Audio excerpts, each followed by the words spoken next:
আমি তৃপ্তি সুধা মণ্ডল। আমারই লেখা কবিতার নাম বারবার হারিয়েছি। পাঠ করছি আমি।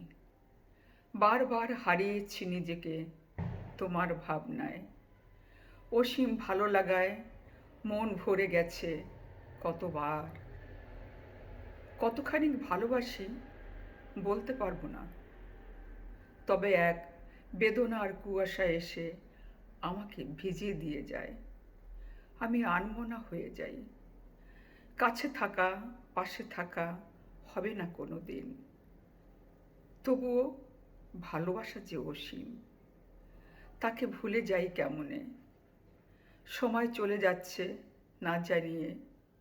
কত কথার লহরী, কত পাখির কলরব বাজতে থাকে এ হৃদয়ে। শুধু ভাবি তুমি আছো, তুমি আছো আমার চেতনায়, আমার ভাবনায়। তোমাকে ভেবে পথ চলা, আবার দেখা হবে কোনো দিন সেই আশায়।